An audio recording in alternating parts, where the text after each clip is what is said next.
Not even 50 yards away, that's when the explosion happened. You're making Islamic reminders. It's a big amana, it's a big responsibility. I put this song and turned it all the way down. I could have made on each video at least $300, $400. Doing medicine is a very honourable title. A lot of people want to do it, not a lot of people have the blessing to do it.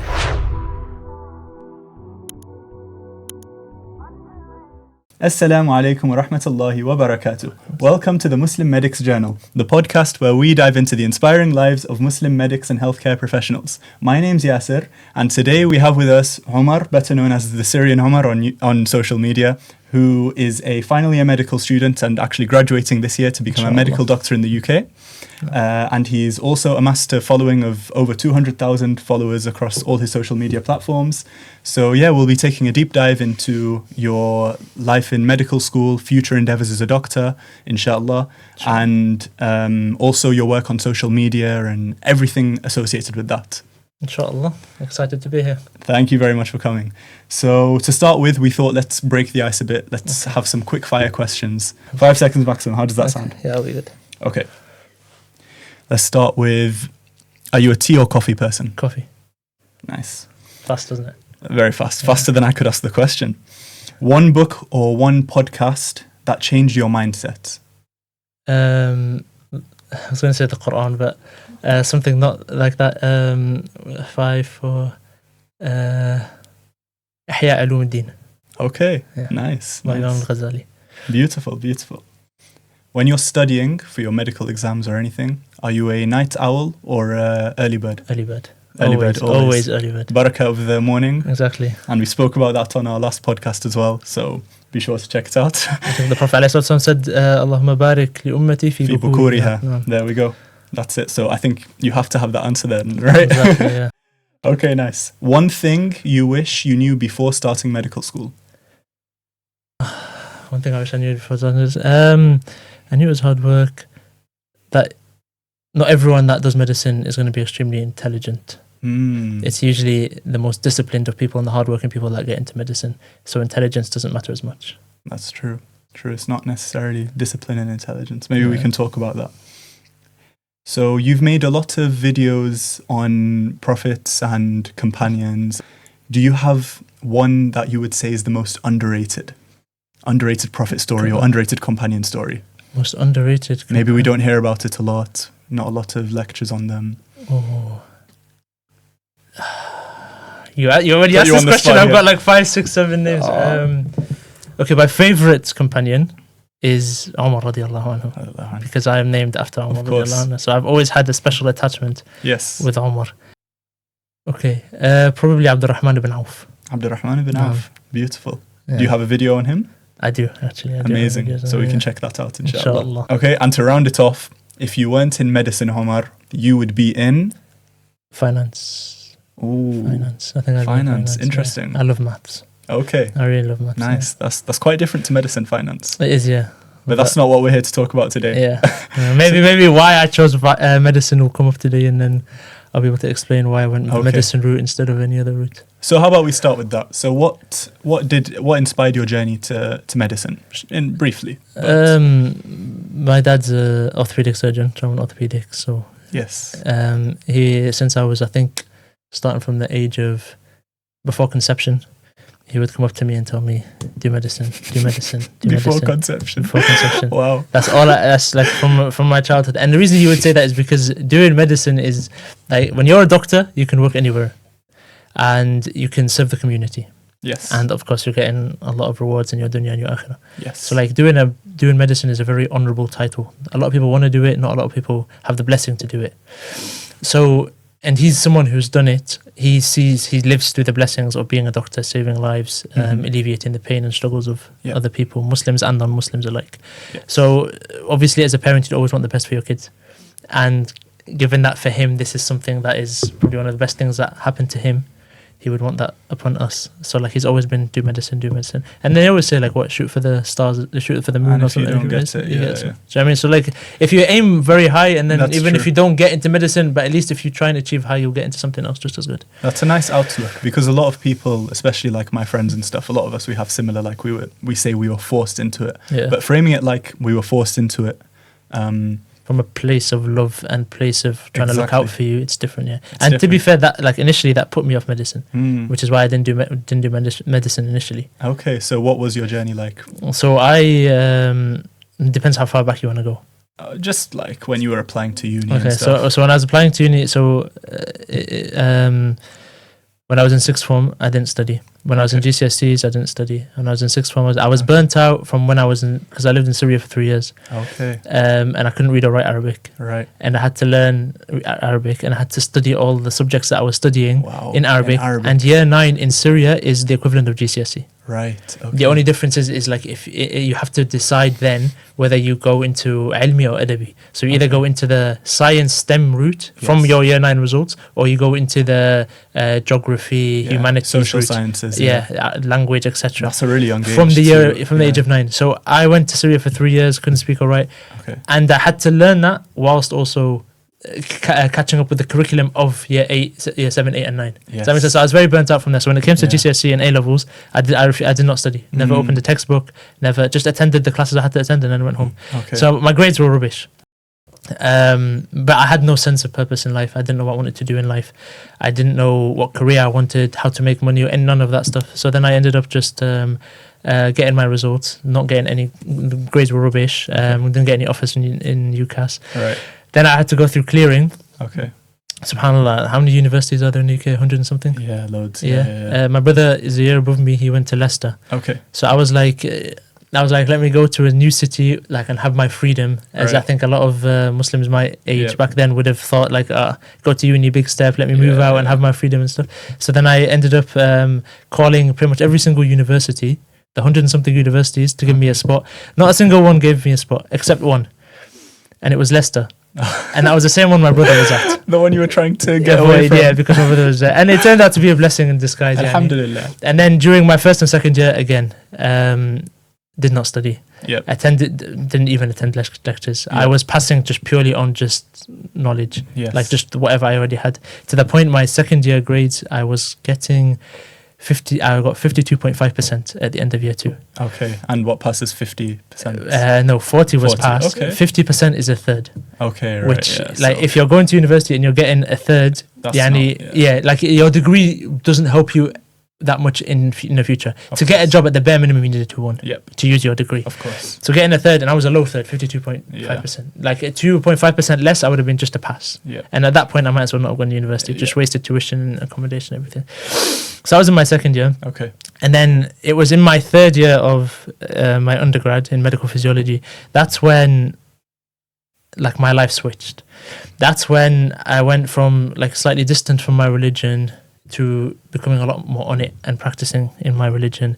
I think like for me, and I don't know if anybody else can relate, is I was born Muslim. I lived my whole life based off Islamic teachings. Yep. But it wasn't until then that I sort of almost rediscovered Islam again. Yes. And when I was able to do that, I went from praying because I'm told to pray to praying because I want to pray for the sake of Allah.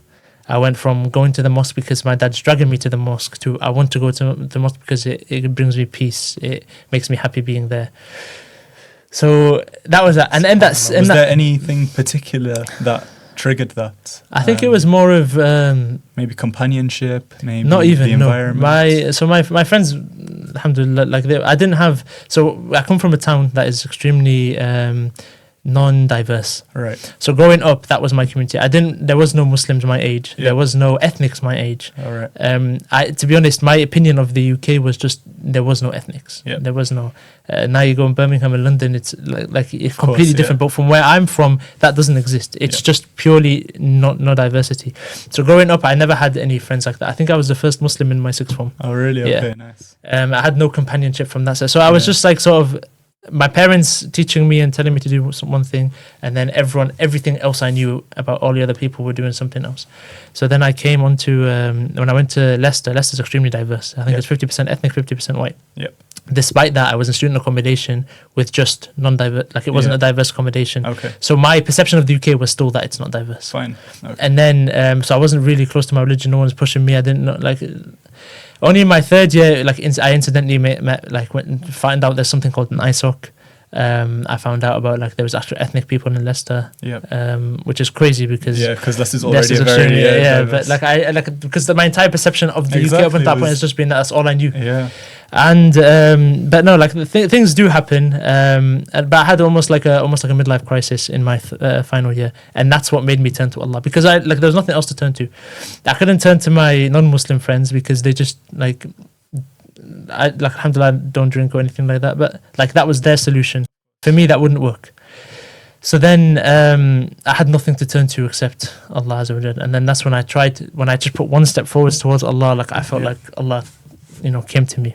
Subhanallah. So I had that, like my spiritual side was sort of Reinvigorated. exactly. And then at that time I was like, this is my final year of university. Like graduation is coming now. Like in first and second year, you're sort of just like graduation's a long way. When you're in third year, it's not a long way. Yeah. It's coming fast. Yep. So I was like, I don't know, like my grades aren't going to get me a job. I don't know what I want to work as. I don't know what career I want. My dad still wanted me to do medicine, but I wasn't fully sold on the idea of doing medicine. And then, but I just knew that if I just put my head down and I do well and I scrape even a 2-1, at least I can use my degree for something in the future. Right. So I don't have a sense of direction right now, but if I just try my best and I get something from my degree, at least that can help me in whatever direction I end up choosing. Yep. So I as they say nowadays, I locked in. Yep.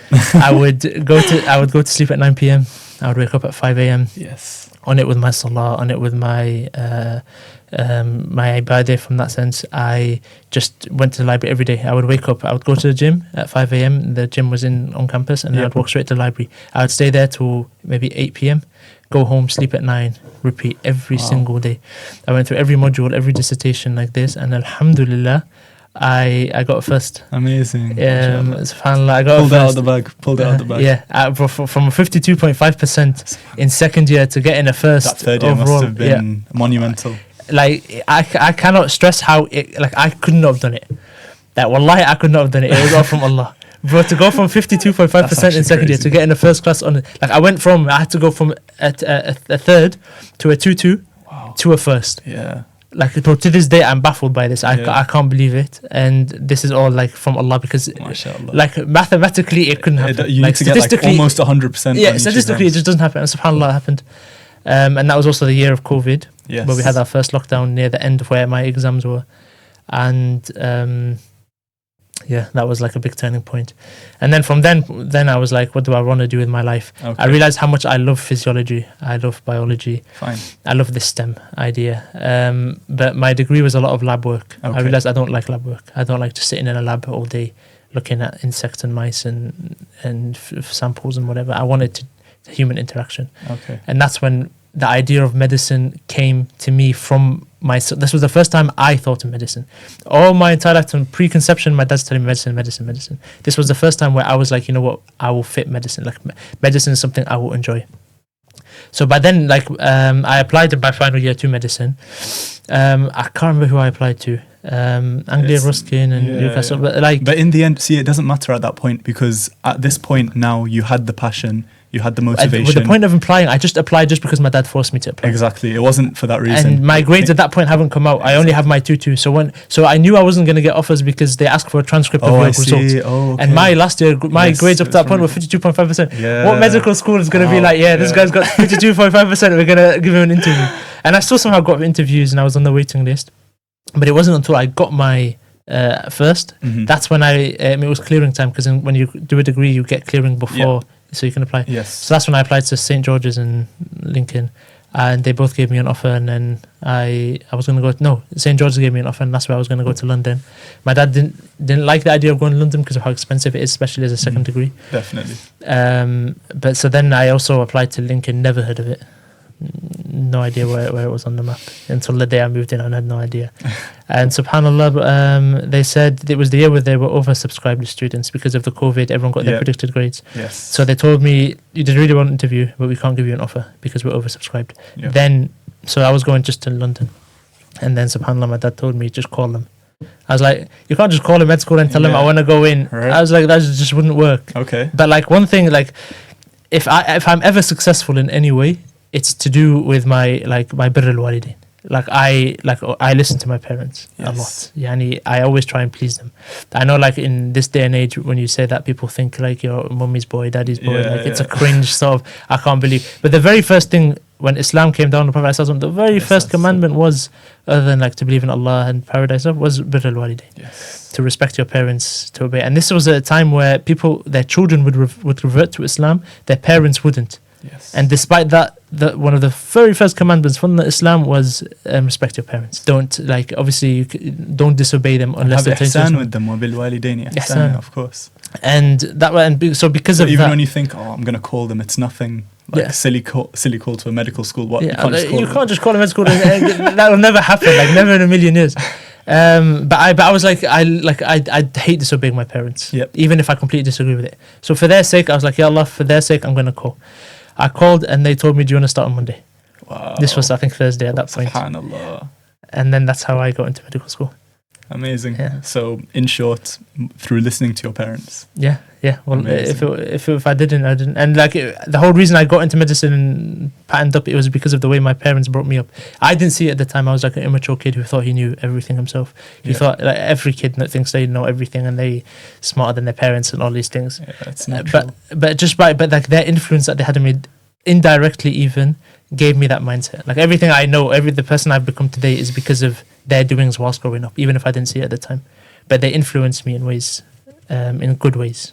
So Omar, we all know you as the Syrian Omar, and you have the Syrian in your handle and everything, and you actually spent a very vital part of your kind of teen years, that crucial stage in Syria. So tell us about that. What was that experience like for you, especially at such a critical age, Yeah, I think I was 10 years of age at that point. My dad, he came to the UK from Syria, but he always dreamed of going back to Syria. So that was always, growing up, that was always his plan. Okay. But it's like whenever you plan for things, they never always happen the way you want them to happen. Allah always plans differently, or not always differently, but Allah can plan differently. And so whatever you try and do, you may not be able to do. So to this day, my dad's dream was to go and move into Syria. And that was maybe 35, 40 years ago. But in 2010, we had the opportunity to go to Syria. Okay. So my brother had just finished year 7. Okay. I've just finished year 6. So that means we're at that age where we just finished 11, primary school. 12, Our education is like, you can't interrupt our education a bit. And then my little sisters were younger. And my dad, he was a consultant at that point anyway, so it didn't really matter. So this is what he said. He said, at that age, we're going to go. I obviously hated that idea. I had my best friends in primary school. I didn't want to leave them. Of course, yeah. But I didn't have a choice. so we moved to Syria in 2010. And the idea was me and my siblings and my mum will move into Syria. And then my dad, it'll take time for him to sell the house, sell the car, quit his job, and then follow us. Okay. And like this story is the one that made me believe that, without like unconditionally believe that Allah is the greatest of planners. So we moved there in 2010. The Arab uprising started in late 2010 and 2011. So you left before we left before the Arab Spring, but almost when we landed, the Arab Spring started. It started in Tunis, in Egypt, in Yemen, etc. But the thing is, they all started and they all settled relatively. You're right. Egypt had a bit of turbulence, and Yemen didn't settle. But so we thought Syria was going to be the same. Syria started in March 15th, 2011. So that was within our first year of being in Syria. And at that point, we all said that it's going to settle within a year or a few months or whatever. And my dad was still 100% coming. We're going to move to Syria. I shouldn't be here right now. I should be in Syria. That's where I should be now. Wow. And as he was about to sell the house and list it online and the car and all of that, it was Christmas time. He went over to a family friend's during the winter holidays, and he slipped on snow. Okay. And he broke his leg in 2 areas. No way. Two bones, he broke his leg, and it was so bad that he had to have an operation where they put screws and metal rods. Okay. It's like he was bedbound for a long time. SubhanAllah. He at this point, like us, we were in Syria. He was in the UK, so he wasn't able to join you. He wasn't able to. He couldn't leave work, obviously. Yes. He couldn't sell anything. He couldn't work because he physically couldn't walk, and he didn't have support. As a surgeon, you can't. Exactly. So it's his speciality as well. Exactly. How ironic, right? But he wasn't able to. He couldn't do anything. So he was forced to stay. Okay. And he had to wait at least for a few months until he was able to walk a little bit. And then he had to have the rods and the screws removed. Of course. And then he was like, I will come. This process took maybe 7-8 months additional. Right. By that point, the Syrian revolution escalated to the point where we knew it was more likely going to be like Yemen than Tunis or any other countries. Yep. We knew it was going to be a long-term thing. Yes. And because of him breaking his leg and being bedbound for so long, that's what stopped him from completely moving with us. Otherwise, at that point, had we sold the house, had we sold the cars, he left his job, we wouldn't have anything to come back to in the UK. We would have all been forced to stay in Syria. And Allahu Alam how that would have ended for us there. But because he physically couldn't join us, that allowed us a pipeline so that after 3 years of being in Syria, that allowed us to come back to the UK. And that's why I believe like that whenever I think about Allah being the greatest of planners, that's the story I always think of. Never think acutely when you're waiting for your dad to move with you to Syria and he's just slipped on snow and broken his leg. You would never think that something good was going to come of that. I hated the idea of going to Syria because all my friends were in the UK. And now your dad's not with you. I couldn't speak the language. I couldn't read or write Arabic. Yep. And I had to join the school where they already know how to read and write, and they're studying all the subjects I was going to study in Arabic.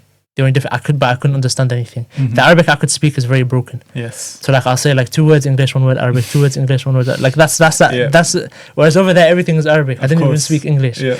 So the idea of going there was going to be hard. Adapting the culture is different as well. Of course. The UK culture and yeah. Syrian culture is completely different. But all my family is in Syria. Okay. Most of them were in Syria. Right. So that idea was horrible.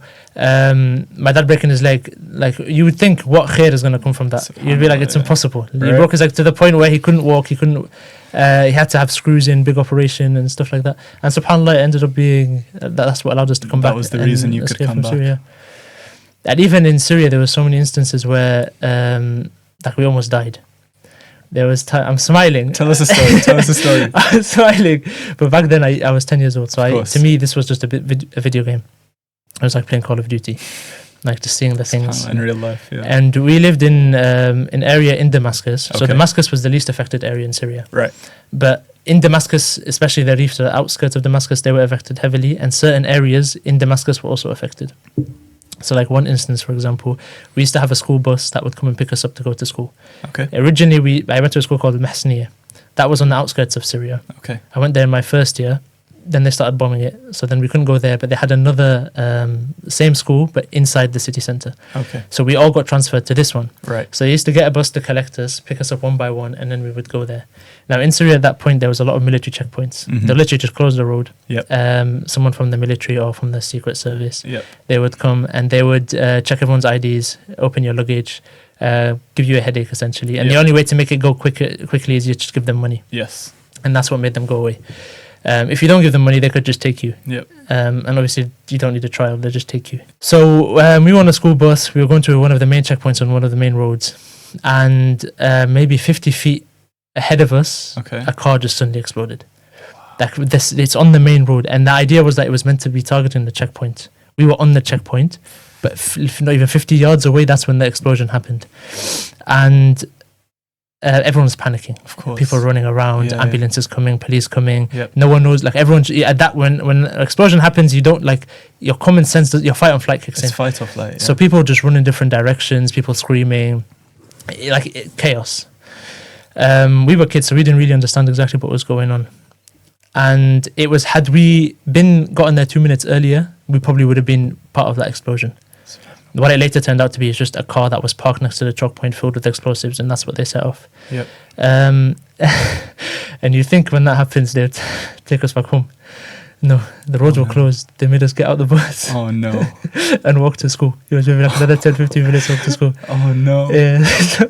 That's really... So that's that basically... school day after must have been the most But at that point, it was normal to us. Like as sad as it was, that was normal. That's actually that's really sad. Like if you think about it, you've just seen a car explode, like nearly take your own life. Yeah. And the kids there, it's normal for them just to get on with their school day. We wanted to go home. They just said no. They said no. You have to go. You can't just skype got school. A soldier on. That's some crazy we maturing at that. we lived on the 3rd floor. Okay. Of our apartment. Right. There was wallahi. I want to say wallahi. There's never a time you look out the window and you don't see clouds of smoke. from like bombs that have just been dropped. SubhanAllah. Like I've seen tanks fire, I've seen airplanes, helicopters, airplanes drop barrels, I've seen people get shot, people shooting, like you see everything. Were you desensitized to it? Did you ever get any kind of post PTSD kind of? So Would you get flashbacks when you like? I'd never get flashbacks. I don't know, I was just excited. Like I think I played too much Call of Duty as a child. And when I saw that stuff, like I was excited in a bad way. Yeah, like, I don't think I had the maturity. Obviously, I was 10 years old. I didn't have the maturity to understand that. You're on a the child. other side of that, Of course. like people are probably having the worst day of their life. But to me, it was just like explosions and smoke and stuff. We lived in a. So Bashar al-Assad's the current. Well, he's the ex-president now. Yep. His father did a military coup. Yep. Took over Syria, and there was a revolution against him in a city called Hama. And what they did is to silence them is they closed off every single road around the city. Cities are usually circular, right? Yep. They closed the entire vicinity, and they just got tanks on the outside, and they got airplanes from above, and they just bombed it. And I can't remember how many people that, I want to say 30 to 50,000. I think it was in 1 month. Like returned back to Allah. I might be mistaken with the exact numbers, but it was something around that many people. And since then, no one dared to speak up. Yes. But to prevent that from happening in the future, they ended up putting a lot of military posts and secret services I see. within the communities. That makes sense. Yeah. To make it so that if there was going to be another uprising, the response was instant. And I say secret service, we had the police and we had the military. There was another group of people, we call them Shabiha. Okay. They're basically just the secret intelligence, the secret service, except in the UK, when you say secret service, we don't know anything about them, we don't see them, Yeah. Over there, they were everywhere. Okay. They basically lived without rules. Yeah. They were the type of people that they're above the law, Yeah. and they were almost like the president's like own bodyguards. So they had complete control. They do anything to you, you can't say anything back. Wow. And if you ever have to deal with them forever, you just have to give them money. You just have to pay them Yeah, off. that's the only way. And even you can pay them off, they can just They'll do take you whatever, away. yeah. We had a neighbor who, at the time I used to think he's old. He was their son. I think he was 18, and they took him, and he was going to school or to work, and they stopped his car on one of the checkpoints, and he disappeared, and we never heard from him again. Wow. And then their family hear back later, and they find out that someone's asking ransom for him. Yeah. So they pay them all the money that they have, Wow. and they tell him, okay, now we're going to free him. So And- they told him, you're free, you can go. This Okay. was in the desert. Yeah. They told him, you're free to go. I think 50 yards he walked, and then they just shot him in the head. Like that's like the Wow. severity of like the thing that I don't think people speak enough about, like the atrocities that happened in Syria. I think a lot of it only really came out after the recent Exactly. events. Like you saw the scenes out of Saidnaya prison. Yeah. I remember scrolling on Twitter and I saw a video of a little boy like in the prison, and I was like taken aback.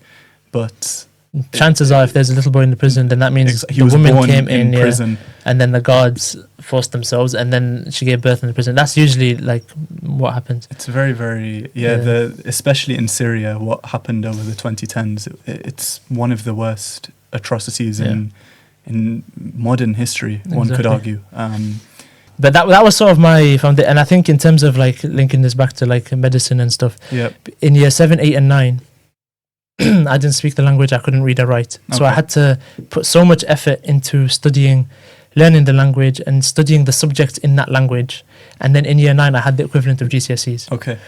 So like usually here you have a break up until year 10, 11, you have your GCSEs. For me, it wasn't like that. I finished year 6. Now I have to go into intense study mode, study the entire language of Arabic, study all the subjects in Arabic, and then do my GCSEs. Yes. And then, alhamdulillah, I did really well. My brother, he was smarter than me. He did even better than me. Like he got in like one of the top in the country. Wow, mashallah. I got like a little bit below him. Okay. So credits to him. And he did it in 2 years. I did it in 3 years. Okay. So for him, mashallah. Wow, mashallah. And so then when I came back to the UK it was GCSE straight away. Right. Yeah. I was so burnt out from my time in Syria, in terms of how much I had to You study. had to learn a new language and everything. My English was rubbish. I could only speak Wow, broken really? English. 3 years of just speaking Arabic. No way. And they teach English, but the English they teach is so basic. It's like what we learn French here Yes. compared to someone in France. I get you. The difference is Of astronomical. So my English was broken. Wow. So then I came back. I was insecure. I was actually really fat as well. Okay. And the problem, and why I mention that, is because in Syria nobody cares about your looks. So like they'll insult like your entire lineage, but they'll never insult your looks. Do you know what I mean? Because they know it's something you can't control, and that's just how it is. Okay. When I came to the UK, it's not like brutal. that. That's in the UK, they forget your lineage and they insult like just your looks. Yeah. So when I came back, my English was broken. I had a big belly. And so like I was just so insecure. Yep. And at that point I was so burnt out from the studies of how much I had to study in Syria that when it came to my GCSEs and my A levels, I did not study. Wow. Like I passed purely just off what you had in the short term. Exactly. Yeah. And the only traumatic time I ever had after that, or like PTSD, was I think when I first came back from Syria. I think there was thunder and lightning. Okay. And I barely remember this, but I think there was thunder outside, and it was in the middle of the night. I ran out of my bed and I ran into my parents' bed. At this point I was probably 13. Okay. And apparently I was crying, and I said, "Are we back in Syria?" Wow. I think that was the only thing. Just from the thunder and yeah. But then the way my parents dealt with it is they basically just told me no. And I don't know what happened after that. But then after that, like there was nothing. Like I was fine. Like that. My parents they're very old school. Yeah. So they were like if your child runs to you potentially with PTSD, you have two options. Yeah. Either you take them to a psychologist, you counsel them, put them on medication. Or you go the other route, which is the traditional route of our families, which is just deny it and stuff. Yeah. And to me, that worked. Okay. Denying it was, and I'm glad they didn't put me the other route. Okay. Because then I would have basically by not acknowledging my problem, and this doesn't work for everybody, but for me it worked. By not acknowledging my problem, I couldn't deep it. Have you seen those videos of a child where they'll carry a child and then they'll knock on the wall as if the child hit his head, and then they'll respond to this baby like it'll be a baby, and they'll smile or something. Yeah, but they'll come to him and like he'll hit his head, and then they'll be like, "Oh my God, are you okay?" to the baby, and the baby cries because his head hurts, but his head was never injured. That's what would have happened to me probably if my parents went the way of let's take him to the GP. I see. So they went to the way of, and the same what you were about to mention is you've seen children fall on their head from like good height, exactly, and then everyone's like, "Hey, smile," and then the baby's fine. Yeah. So that's the choice, and I'm glad they did, and like I'm fine. That's really interesting. Yeah. I reckon we could do a whole episode on that, psychological thing. But no, definitely that's. I'm glad you outlined that kind of tumultuous upbringing, especially in those critical years. How do you think that shapes you now as a person? So, for example, now you're graduating from medical school and you're thinking about specialities. Has your experience in Syria shaped kind of even your plans for your future career, future speciality? We know you love ophthalmology, and that's your, inshallah, your future endeavor. Would you say there's any link between your past and Syria? I think the ideal answer would be that yes, Syria influenced my career. Yeah. The real answer is no. Okay. What influenced my career is seeing my dad. He's an orthopedic consultant, so seeing him, the hours he had to put in, the on-calls, Eid, he was working. When we have off holidays and Christmas holidays, he was working. Obviously, trauma and orthopedic, forget work-life balance. So growing up seeing that made me not want that. I love trauma and orthopedics as a specialty. I love being there. I love the operations. Because interestingly, I would have thought maybe being in Syria, and especially with your dad's profession, you would think, I don't know, you would have gone into trauma surgery or something, exactly. done David Knott or whatever, and gone on the front line in Syria, Yeah, but no, that like for me, that wasn't the fact that it was that. So then when I looked at it, I'm a very practical, logical, like my mind works in a very practical, logical way. Fine. So like I gather as much data as I can, I weigh the pros and cons, and then I make my decision. Okay. So I'm very in touch with my emotions, but I rarely let my emotions control my decisions and my behaviors, if that makes sense. So for me, that's why Syria didn't, and maybe in a way I haven't realized yet. Maybe it has. But from my point of view, I wanted something where it was a good social work-life balance, and I wanted at the same time, I love surgery, I love being hands-on, so I wanted that as well. And there's not many specialties like that. And at the same time, I think there's a lot of benefit with ophthalmology that you can do. Like if you think about some cases in ophthalmology, you can people who are blind and they just need a cataract or something. So there's still a wide impact you can have within. You could say that with any medical specialty. There's not a single medical like 99% of medical specialties are going to help people. Like, well, I mean, they're all help people in one way or another, but like, as in to have like a very big impactful, like night and day difference. Almost all of them do that. Yep. And for me, like a lot of people we were discussing earlier, a lot of people doing med may not want to do med as a career. Yes. Whereas for me, I genuinely enjoy all of medicine. So if you tell me to pick a specialty on what I enjoy, I enjoy everything. If anything, I enjoy internal medicine probably a bit more. Okay. But it was just weighing up the work-life balance, the potential private income, Right. the balance of surgery and medicine. The road just pointed to ophthalmology. Amazing. MedicLaunch is honoured to sponsor the Muslim Medic Journal. Medical education at your fingertips, looking for something to transform your clinical ward rounds, a question bank that will transform your MLA success. MedicLaunch.com is your first stop, all-in-one comprehensive platform to build clinical knowledge early. MedicLaunch.com, sign up today for a free trial and get an exclusive discount just for TMMJ podcast viewers from us at MedicLaunch. So can you tell us more about what got you into social media? Why do you do it? You know, and then eventually, how do you stay grounded? How do you form your intentions? Like, what's this whole social media thing about? Okay. So the reason I got into social media is I love marketing. Okay. When I was a child, back in the days of when we used to use Facebook, I used to grow Facebook pages for football players and football teams, like Chelsea Football Club. That was back, and there was a whole community of people that would trade pages. People would buy pages, and you try and grow as many followers as you can. Okay. So that's the start of my social media, back when I was, I think, 10, 13 years old. And then since then, I've started maybe 2 or 3 YouTube channels.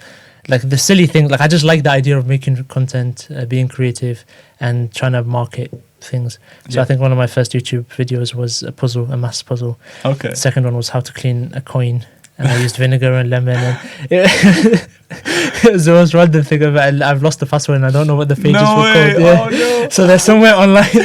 Someone's gonna find it.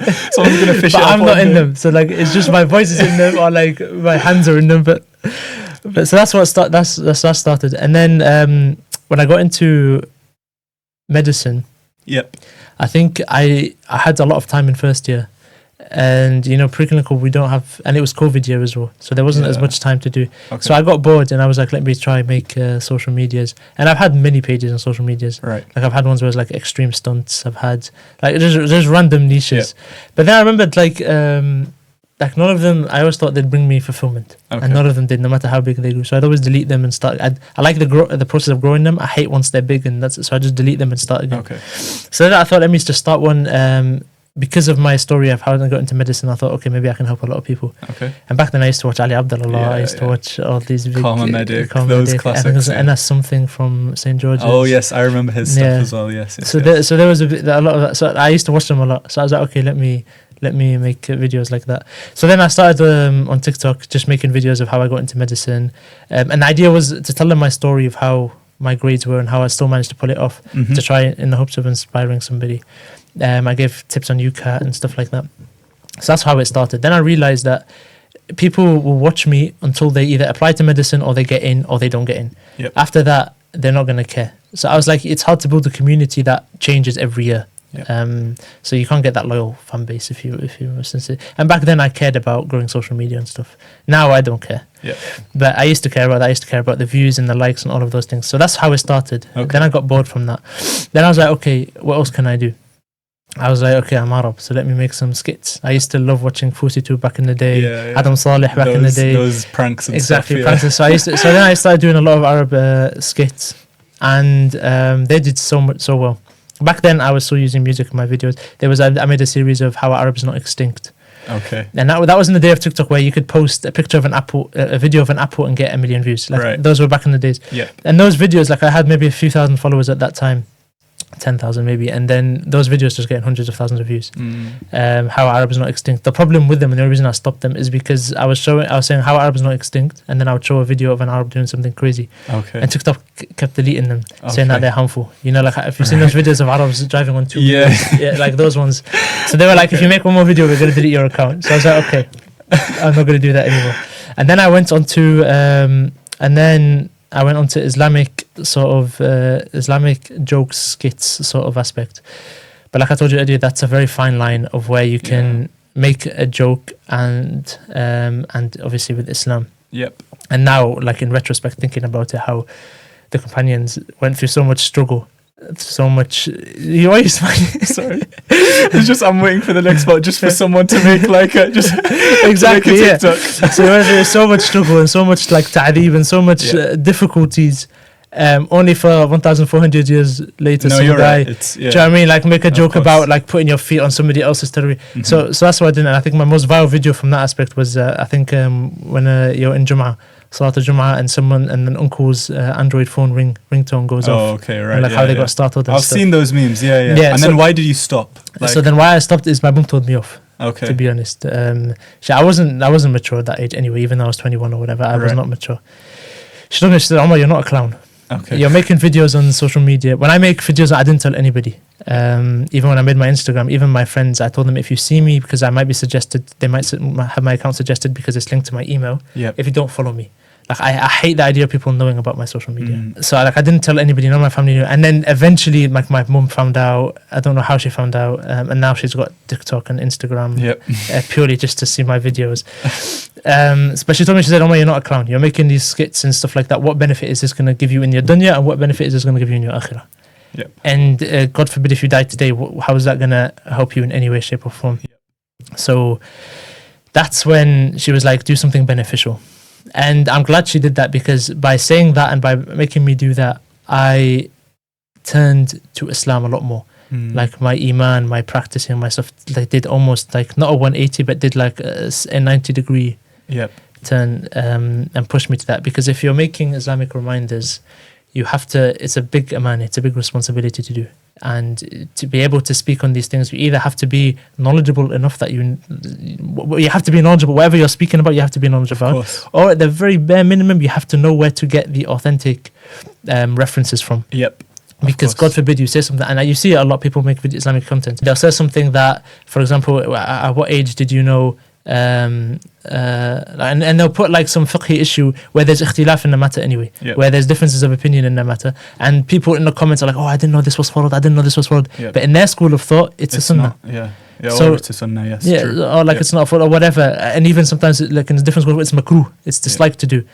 But people will just try and, okay, I want the rewards, let me just they don't understand the amani of it. Definitely. I think there's a story about Imam Malik, rahmatullah alayhi. He was asked, at the time, he was, the biggest scholar you can have.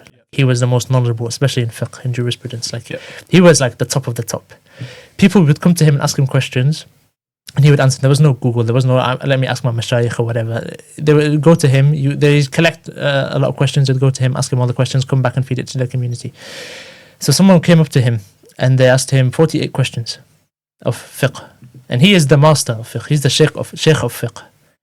32 out of 48 answers, he said, La a'lam, I don't know.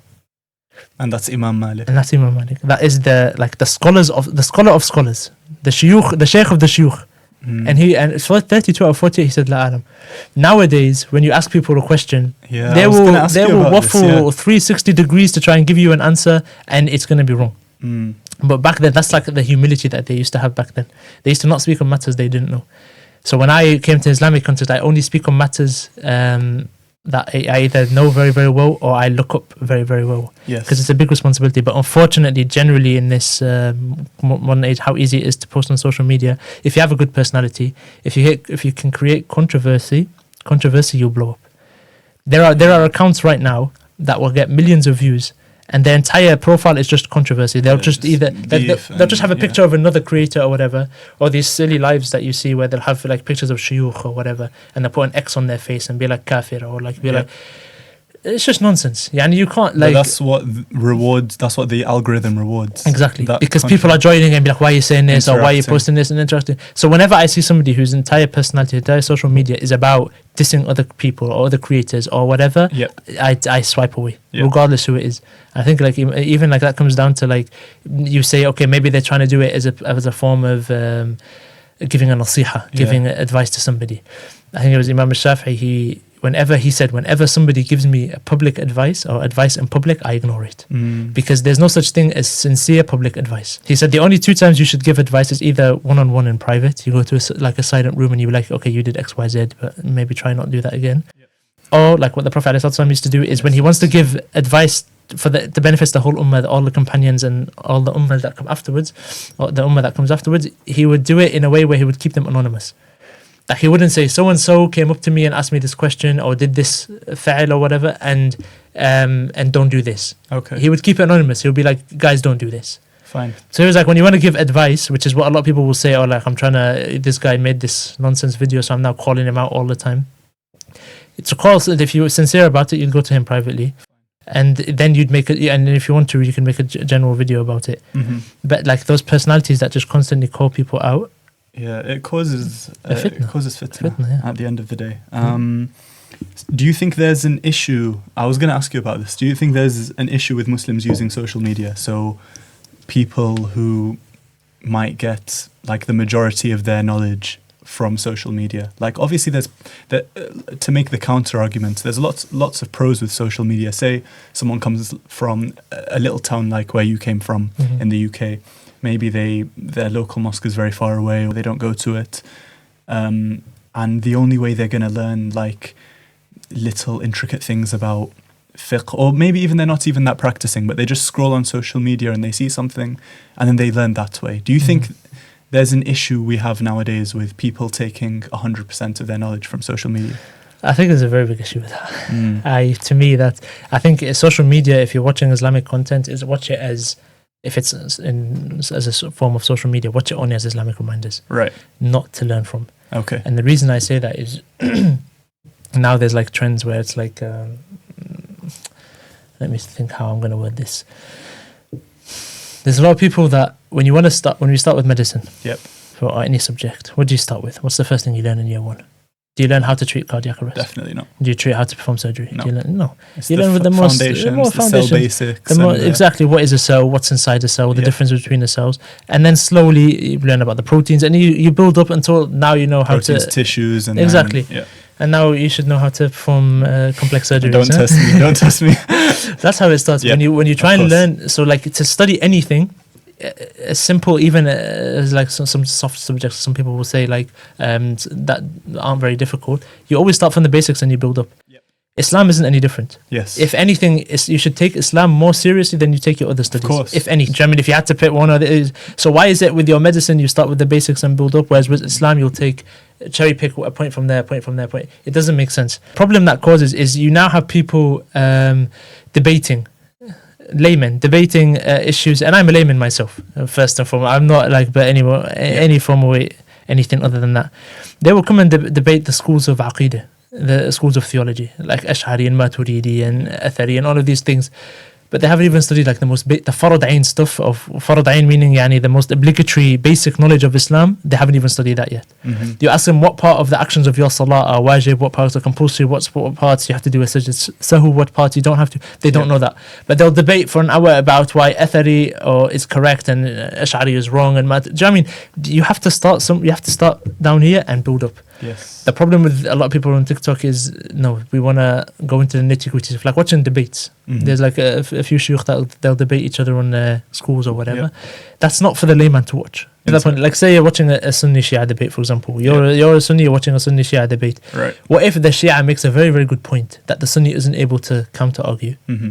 And then the Shia won that debate, for example. Yep. What's going to happen to your iman? What's going to happen to your fitrah? You're going to create doubt in your head because you don't know the fundamentals. Exactly. What you could say is, okay, maybe I don't know the answer to this, but I know my fundamentals are sound. My foundation is sound. So the layman should have those start from the bottom and then build up. Just like with anything, just like with medicine, exactly. Just like with any subject. And I agree. I come from an area where there is no Muslim community. Well, there was no Muslim, now there is a Muslim community. Yeah. And I'm studying in a city where there isn't a very big, like an extreme minority. I think 98% non-Muslims. Right. Or 99%. I don't live in like Birmingham, London, big cities. I don't. Yep.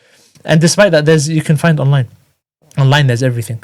You have to start with the basics and you have to build up. You can't just go into the nitty-gritty stuff without understanding, and you have to be tolerant with each other.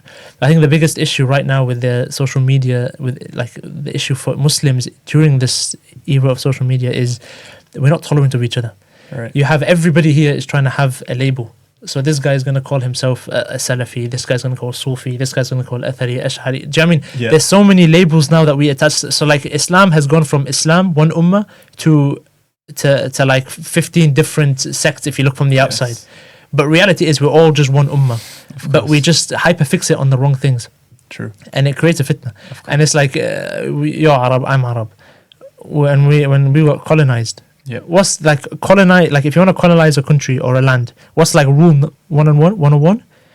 Is divide and conquer. Divide and conquer. You cause. That's what divide, they did with the cause- entire Arab world. Divide, and now look at the Arab world, how much strength we have. Exactly. India, Pakistan. you see India, now. Pakistan, Bangladesh divided, and now look. But yet, for some reason, we're thinking it's a flex if we go and we say we're only this sect or we're only this group or we're only this group. But really, what you've done is you've now just separated all the Muslims. And who's benefiting from the division of the Muslims?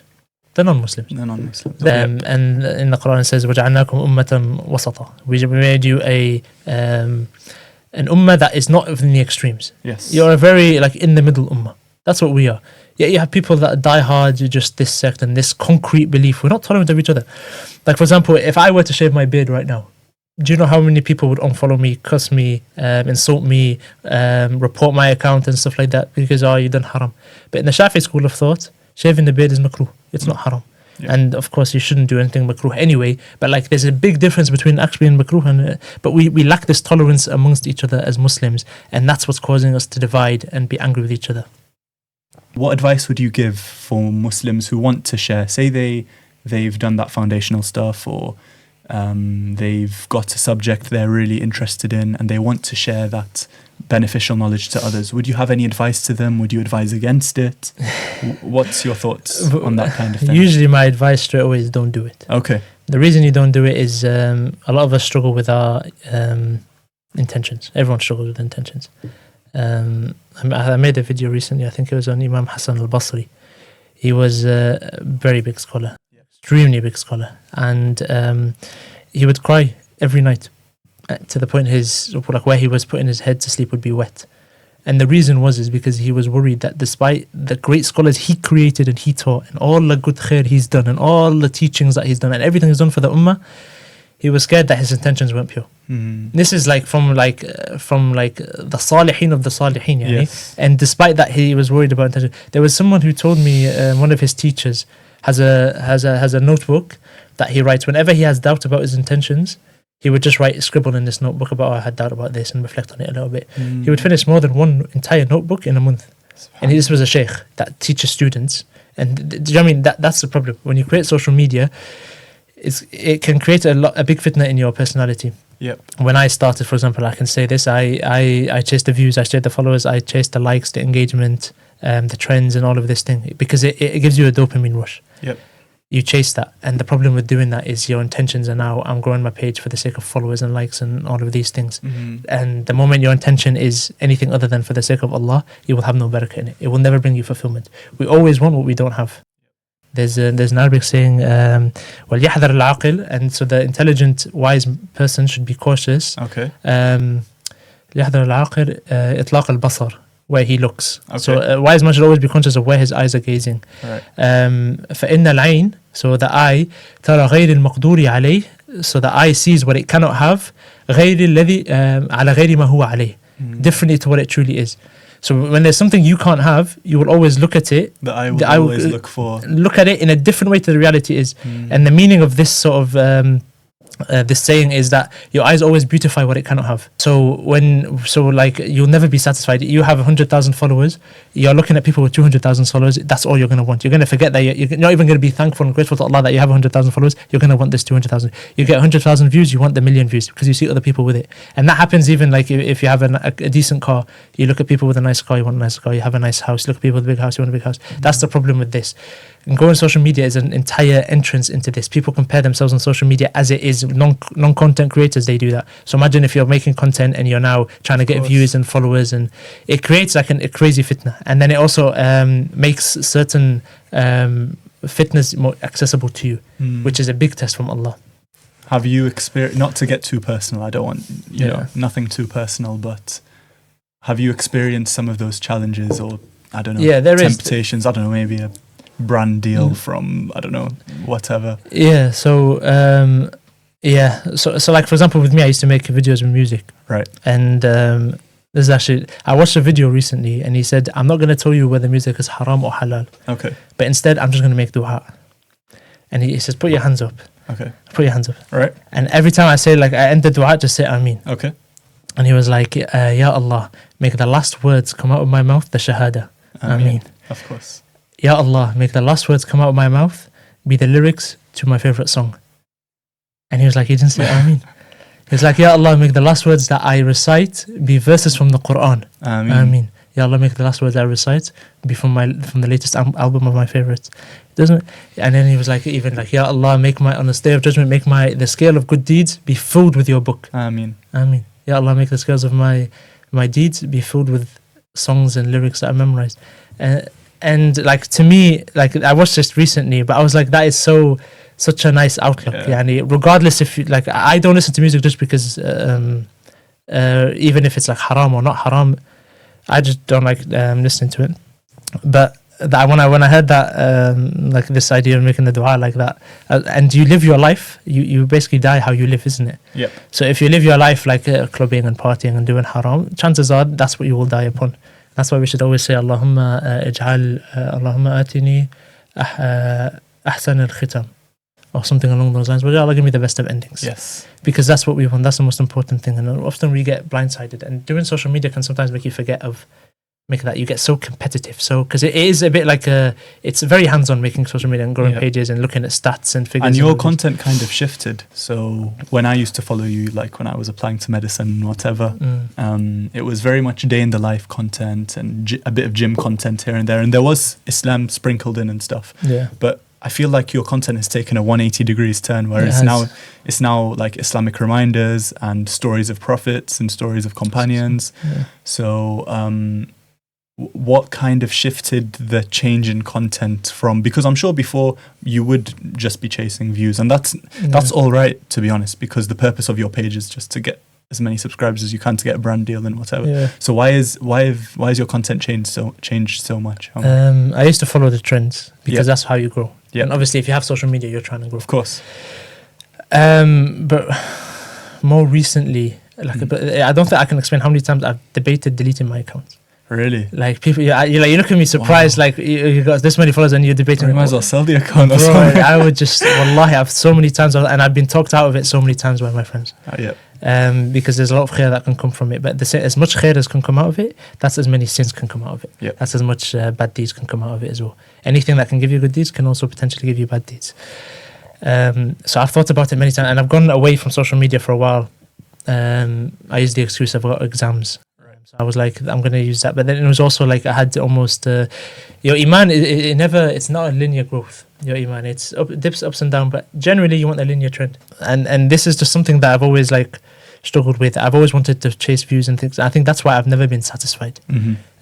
Because like I said, you always want more. You're never satisfied with what you have. You always, the idea of having more will already... However, I remember maybe when I had maybe less than 1,000 followers, it would be a dream to have this many followers. Now I've got it, it's not enough, I want more. Yep. So I just purely, to be honest, studying the Seerah, studying the companions. There was not a single companion or notable Islamic figure that wanted fame, that wanted to be rich for their own, like, just personal sort of desires. Yep. I think it was Imam al-Thawri, who had an entire school of thought, like Hanafi, Hanbali, a school of thought named after him. That's how like big he was of a scholar. I think he was offered a position to be a judge. And back then, if you were a judge, you had crazy political power. Yes. Do you know what he did? Like, how many of us right now, we offered such a high, prestigious opportunity, how many of us would say no? No one. Of course. We'd all want to eat, like, income guaranteed. Anything you ever want guaranteed because you're so high in government. Yep. He ran away. I think it was 7-8 years he just ran away because the responsibility of being in that such big position, Allah will ask you about every single one. Every single video I make, every single follower, Allah will ask me about it. That's such a big stress. There was a guy that came to the Prophet and said, "Yeah, this story, it's a weak story. Like a narration is weak, but there's debate whether the story itself is weak or just the Sahabi that they mention in the story is weak. But I'm going to tell it anyway because it's very relevant." Okay. Some guy came to the Prophet ﷺ and he said, "Ya Allah, I am so poor. I struggle to feed my family. I struggle to eat. I struggle to look after my family. I struggle to clothe myself. Make dua that I acquire wealth." And the dua of the Prophet ﷺ was guaranteed. He made dua for him. This guy who went from going to the mosque all the time, praying zakah and sadaqah, once he acquired so much wealth, He never paid zakat anymore. He never paid sadaqah anymore. He basically got blindsided by this materialistic things. And that's the problem with being in a position of influence or chasing money or trying to earn a lot of money is a good thing. I think 6 out of the 10 companions that were guaranteed Jannah were extremely wealthy for their time. Yep. So getting money is the problem we have is we do everything in our power to gain money. Like that's our main drive. Like we'll say it's not, but really that's our main drive in life, to make money. Our main drive to get famous. Our main drive in life is to get influence, to become position powers. And that's how I used to be. Right. I used to be very much that I need to be a big influencer. I need to have so much money and stuff. Like even now, like I don't allow people to call me an influencer. I don't like that name, that word anymore. Okay, right. Like a content creator is as high as it gets because then I do literally just make content. Even I was verified on Instagram. I cancelled my verification. Really? Wow. Because I was like, there's really 3 reasons people will get verified on Instagram. Either this is their entire livelihood, and so if they lose it, because when you're verified, you have access 24/7 access to with Meta itself. Yep. So if you lose your account, you can gain it back. Okay. And if this is your entire income and your job and everything, it's on you to be responsible to make sure that if you do lose it, you can get access, because you have to send a picture of your passport and stuff. And even if you're verified and you change your profile picture, you can't just change it to whatever. You have to submit a photo to them, and as long as it matches your passport, you can get it. Yeah. Right, okay. So that's one reason people do it. Right. Another reason, and Meta says that it pushes your content even more, so you get more views. And then the third one is just the name, the prestige. How many people are going to be verified? Not many. Especially back then when verification first happened, only the celebrities were verified. So the moment they brought this where anyone can be verified, everyone jumped on this trend to be part, because we always try and be more than what we are. We always try and be more VIP, more prestige than we really are. Which is opposite to the Salihin. They try and be as humble. I think Imam al-Thawri that I just mentioned, if you saw him in the street, they would say, if you saw him in the street, you think he's a beggar. And this was a guy who was offered one of the highest positions of authority. Wow. Whereas now we do anything in our power to like try and make people think that we're higher than what we are. So I was scared that my intention to having the verification would be that I'm verified now, which means like that puts me on like a different class. I have so many followers and I'm verified or whatever. Like, do you know what I mean? Like I was scared that I'll get even a little bit have a little bit tiny bit of an ego when it comes to it. So I just cancelled it and I lost my verification, and I don't regret it, because like I did it because I want my intentions purely for the sake of Allah. And for me to make my intentions purely for the sake of Allah, I have to remove distractions. Do you ever get that whispering from the shaitan, like, oh, get that verification, just hop on the trends again? All the time. And just use, like we were speaking a bit off air on camera, that with TikTok, they pay you for every 100,000 views, X amount of money. And even if you put music on and you just mute it, like you're just doing it for the money. When I first, remember when I told you I used to make videos of why Arabs not extinct. Okay, right. Those videos would get millions of views. Bang, yeah. And I had maybe 10k followers at that point, and they get millions of views. Okay. That's when during that period is when I switched to non-music. Yep. When I started putting nasheeds, my views per video dropped from maybe like 1 million to 60,000. Wow. 60,000 is a good number, but compared to what I was getting 1 million with the music. So all the time I had that waswasa of like, you want to grow, and then even the shaitan will tell you, like, if you use music, you reach a bigger audience, even, and you do an Islamic reminder, you're not getting more good deeds. But the reality, the means you're doing it could be haram. I'm not saying music is haram, but it could be haram. Yeah. And you're using means that where there's, and what you do privately, you listen to music privately, like that's your own thing. Like no one can judge you for that. But for me to put it out on content creator, exactly, and then potentially maybe in 50 years I'm like, music is haram, but now all my videos have music in them. Do you know what I mean? Like it's just one of those things that I was like, let me protect myself just in case. No. And now on TikTok there's a thing where if you want to make a lot of money on TikTok, artists release songs, and if you use that audio and you get per how many views, so if you get 10,000 views you get like $10. Right. If you get 100,000 views you get $100. If you get 500,000 views you get like $500. Okay. And all you have to do is just put the video in there, regardless of how long it is. Fine. When I first started making stories of the Prophet and the companions, I was getting like easily 200,000-300,000. Okay. Had I put this song and turned it all the way down so no one can hear it, but the song is there, I could have made on each video at least $300-400. Crazy. Per video. And I was making maybe like 3 or 4 a week. So you can imagine how much, and I'm a student, like I need the money. I don't have a proper, of course. Like I could do with that money. But just out of interest, why wouldn't you do that? Why wouldn't I do that is because even if you turn the volume music all the way down, it has to be higher than 1. So there's still a little bit of that music. And it will promote the song. And it will promote the song on the bottom. So you don't want that on your conscience. And all it takes is just one person to click on that out of curiosity, click on that song, and now they're listening to music. So you want to truly purify all of that. Exactly. Yeah. And even though it's like my growth has not declined, but has since I quit music or quit putting music in my videos, it has slowed down. Exactly. My growth has slowed down a little bit. And it's just one of those things where that's where I always had the shaitan being like, yeah, but you want to grow more, you could do more khair. Maybe just put music until you reach maybe 500,000 followers. And then once you're there, you can delete them. The thing is, the shaitan is very smart. Right? He's stupid in a sense that the difference between him and non-Muslims, or kuffar in general, is he actually believes in Allah and he disobeys him. Yep. The non-believers, they don't believe in Allah, and so he's actually like stupid because he knows Allah exists and he knows Allah's powers, and he's still choosing to disobey him. And the reason, and the very first sin was arrogance. That's what got him to begin with. So that's coming back to like the whole verified and having followers and influence and all of these things. I was worried that because if it was a hadith, if you have a mustard seed, weight of mustard seed of arrogance, you will not enter Jannah. So I'm gonna risk not entering Jannah for the sake of having extra followers or people calling me an influencer or having a blue badge next to it. Do you know what I mean? I feel you. Or having extra That's followers. A nice link. It doesn't make sense. So the shaitan, he's stupid, but he's smart. When he comes to do like waswasa on you, he doesn't just tell you, oh yeah, go do this haram. He'll tell you that, you know, like in a different way. Yeah, he'll tell you like this. It's a song. There's no curse words in it. It's not inappropriate per song. It's an innocent song. Just turn it down to volume 1. No one's gonna hear it. No one's gonna check it. Just put it in your video. And then later he'll be like, you know what? Like you did it, and you get so much money. And this money you can give part of it sadaqah. He'll tell you like you can do good with this money. But now maybe I don't know. Maybe start putting it in all of your videos instead of one. And slowly he will do it to the point. He's got all the time in the world. Yep. He's basically got until you die to make you have as many sins. So he's not in any rush. People think that shaitan's just going to tell me commit zina. I'll put myself in a position where I can commit haram or zina or whatever, and then because I know I'm not going to do it, I can defeat the shaitan. No, the shaitan just wants you to get closer to this sin, and then over time you get closer and closer and closer and closer until you're at that sin. That's what he does. So you have to, once you know that, you try and get out of your way. Avoid it. Yeah.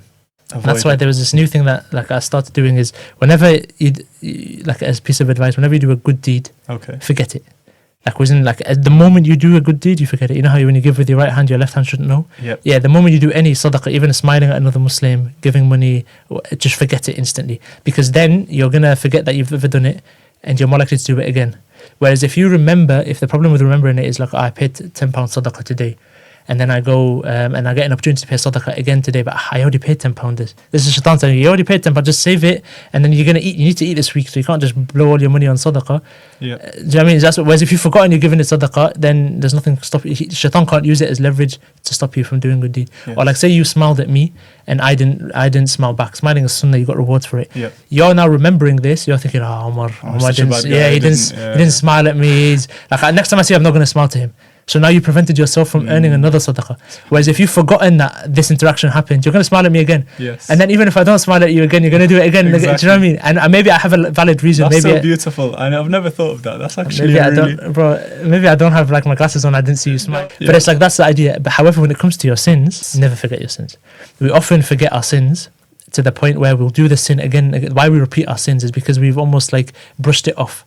We brush our sins so much that they become normalized. If you've ever like, I'm not saying that I've committed crimes, but if you ever commit a crime, usually criminals start with like basic things and they go up, like they'll steal a ruler in school, then they'll go and steal someone's packed lunch, and then eventually they're stealing a car. Yep.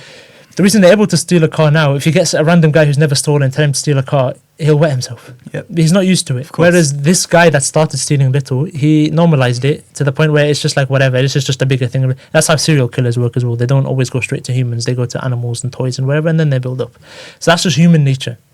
When you commit a sin, if you commit a sin and then you forget about it, and then you commit the same sin or a different sin, forget about it. Do you know what I mean? You're getting like a clean slate every time. You're normalizing this action of doing a sin. Mm-hmm. What you should try instead is, and this is, I made a video on istighfar, and people put in this in the comments. Right. And basically what you do is, at one point in a day, it's just 10-15 minutes. Okay. That's it. Sit down and think of every sin you have committed today. Whether that is you delayed your salah, whether that is you didn't lower your gaze, whether that is you backbite someone, whatever that it may be, just think of 50 minutes, just say astaghfirullah. Within 13 minutes, you've now done 1,000 istighfars. just doing istighfar is good. Doing istighfar whilst thinking of your sins is going to be a million times better. And the beauty of when you start doing that is when it comes to you sinning that same sin the next day, you're now remember, because you sat for 15 minutes, remembering how much you were thinking of this sin the day before, how you spent 15 minutes thinking of this sin. So when it comes to committing this sin again, it's not just like I brushed it off and I've forgotten that I've committed this sin. It becomes where, like, wallahi, it's so powerful. It comes to the point where you think about, like, bro, I just spent 15 minutes yesterday thinking about how I didn't lower my gaze. I'm not going to go to the gym and not lower my gaze again, because you're now holding yourself accountable and you're actually spending 15 minutes of your time thinking about it. And I think that's an amazing, like, that's a really good, like, I don't want to call it a hack, a really good tool that everyone should implement, to be honest. And that's something that should be ingrained in the minds of young, growing Muslim kids. Everyone, of course. But I feel like, I don't know, this is just sprung to mind. Like, if you taught a whole generation of teenagers this kind of thing, then imagine the accountability of these people as they grow up, and that's something I'll try and take in. Jazakallah khair for sharing that. That's really good. Okay, so to wrap it up, what advice would you give to younger Muslims in healthcare professions, whether that be medicine or dentistry or pharmacy, or, you know, what advice would you give? I'll give you the advice that I wish I had when I was younger, and I did have it when I was younger. But the thing is, most people, it's going to sound cliche, and most people are probably going to just be like, oh, he's just another guy saying the same thing that I've heard a million times. But there will be a point as you get older, we're at the age where, like, our personalities are developing, our emotions are developing, and because of that, it's like a steep learning curve for us for things. So there's, like, a lot of things where we think we know and we don't know, and that won't be the case. So the one thing I would say is, and I don't want it to sound cliche, but it's, if you prioritize Allah, Allah will prioritize you. And being in a sector for healthcare it's a very big blessing. Like, not many people can, there's a lot of jobs out there that help people, but to help people in the way we do in healthcare is something no other specialty can do, no other niche of jobs can do. So it's a blessing. So always remember that. Thank you to Allah that we have the opportunity to help. Like, we're getting good deeds, regardless if you're treating Muslims or non-Muslims, doesn't matter, you're getting good deeds for it. So it's a very big blessing doing this already. And remember that, especially if you're a medic or a dentist, or a dentistry student or whatever, and you think you're quite smart and, oh yeah, look at me, I've got a good memory, or I work hard and this is why I'm here. Remind yourself that you're only here because Allah allowed you to be here. You've only got a good memory because Allah gave you the good memory. You only work hard because of Allah. If it was to your own doing, you wouldn't be anywhere. You would literally just be nothing. That's why we always say, La hawla wa la quwwata illa billah. There's no strength and deity except from Allah. And we say these things, but we never really deep the meaning of them. We sort of, like, I get up out to say, oh, Ya Allah. But we don't actually deep the reason we're saying Ya Allah is because without Allah we wouldn't have any power. We wouldn't be able to get where we are. And so acknowledging that and realizing and reminding yourself that constantly, you know, like, you'll always have a battle with your iman and your nafs and with the shaitan. And I'll never describe myself as a good Muslim. The most I'll say is I'm a trying Muslim. And I say that on purpose is because your iman and your deen it's always fluctuating. So you always have to remind yourself of Allah. Remind yourself of why you're here and how you're here and what you're doing here and your intentions. So try and purify your intentions every single day before every action. Even like something similar as inserting a cannula into a patient. Just say, like, just whisper in your head, like, just Bismillah before you do it, rather than just think, oh yeah, I know how to do this, I've done a million of them, I'm just going to do another one. You always want to mention Allah, so you always have barakah in it. You remind yourself that Allah is the one that's allowing you to do this. And if you prioritize Allah, Allah will prioritize you. You're going to have many problems in life. You're going to have a lot of problems. Like, for example, I'm now moving to a new city. Don't know anybody there. Never been to this city. And I'm going on my elective now. And I'm going to be abroad all the way until I start working. How am I going to find a house? But when it comes to having tawakkul on Allah, tying your camel, so doing everything I can. So I reached out to Rightmove, like went through Rightmove and got accommodation. And then it hit me, why not ask the mosques? Maybe the mosques sometimes they have a lot of money, they invest it in property and they rent it out to the community. And that's what happened. So that I literally asked every mosque, and subhanAllah, one of them answered me and they said, oh yeah, we have the doctor that was living there has Yep. been living there for 4 years. Okay. He's a dermatologist.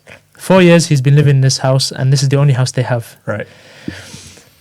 This doctor got a new job, Okay. and this doctor has to move out in June. Okay. I need the accommodation by July. Amazing. He's Couldn't been have there lined for up. 4 years. Couldn't have If you lined tell up. me, Omar, and plan how this would work out, it wouldn't plan out. What are the odds that the month I need the accommodation is the month it's going to be free? Yep. And at any time I would have graduated before then, I would never have had that accommodation. So like always, whenever you try, I'm not saying I'm good in any way at all, but whenever you try your best to prioritize Allah, and at the end of it, you only try your best.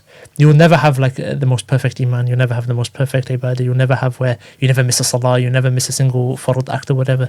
Like life is all about like struggles, and Allah tests those that He loves the most.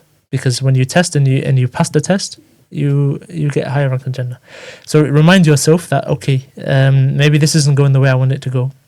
But if you prioritize Allah, even when bad things happen to you, and you remind yourself that this is happening because of Allah and He's testing me because He loves me, then you can be patient more easily because you know this is only a test. And now I find when I try and have more tawakkul on Allah, it's hard for me to stress and become anxious because I know no matter what calamity I face, Allah will always get me, find me a way out. In the last ayah in Surah Al-Baqarah, لا يكلف الله نفسا إلا وسعها. Allah does not burden a soul more than it can bear. So if I'm having this calamity, it could be the worst calamity. And subhanAllah, I have a friend who he brought a new car, brand new car, very nice, Allahumma barik. He's had the car for 2 weeks and the gearbox exploded. No. Yeah, 2 weeks he's had it. And like in this situation, you could either go, oh, why this is nazar and evil eye and why bad things always happen to me. Or you could look at it the opposite way. This is just a test from Allah. And the fact that this happened to me means that I can be patient during this time, as hard as it is. And obviously it's always easier than said than done, isn't it? But like if you remind yourself constantly that everything is a test from Allah, and as long as you prioritize Him and you turn to Him in your times in need, and even in the times where you don't need, we always need Allah, but like sometimes where it's like you got your job, and like the moment you got your job, khalas, I've been looking for a job for years, I finally got a job, okay. But don't forget Allah in those periods. Forgetting Allah there would be the biggest mistake you could make. Because like Allah only asks us to come to Him, 5 times a day? Whereas we come to Allah anytime, any place, whenever. So Allah, who's the higher power, He only orders us to come to Him 5 times a day. Whereas us who have zero power can have access to Allah, make dua for Allah 24/7. Like, do you know, like that's almost me saying you walk into a massive corporation, the CEO can speak to you whenever he wants, right? He's the CEO, he's got all the power. Of course. You speaking to the CEO, forget about it. Mm. In Islam, it's the opposite. In the sense that we have access to Allah, but we could just make dua, but we don't make the most of it, yeah. Subhanallah. Usually until too late. So the reason I'm saying I'll give this advice to the youth is because like even if they don't take anything on board, even if it's just like only if they just hear of it, maybe in another few years somebody else will give them the same reminder and they'll hear it again, and then maybe they'll forget it, and then in another few years someone will give them the same reminder. Eventually it's going to stick with them. So even though, because if you give me this advice when I was maybe 18, I probably would have ignored you, to be honest. And this is me saying that about myself. Yep. But if I heard it then and then I come across a similar conversation or discussion or lecture or whatever again, I'm more likely to sort of have it ingrained in my mind. So that would be my I think that's a lovely way to round it off. Jazakallah khairan. May Allah reward you, and may Allah reward you guys for what you're doing as well, inshallah. I mean, thank you so much. And yeah, and that brings us to the end of the episode. Thank you very much, firstly to Omar and for everyone else for watching. We hope you found some benefit and Inshallah. enjoyed it as well, perhaps. Inshallah. Why not? And we'll have links to anything else beneficial Omar or we think is worth sharing with you guys. And yeah, that's everything. Stay tuned for more exciting conversations with more exciting guests. Inshallah. And with that, Assalamu alaikum wa rahmatullah. Assalamu alaikum wa rahmatullahi wa barakatuh.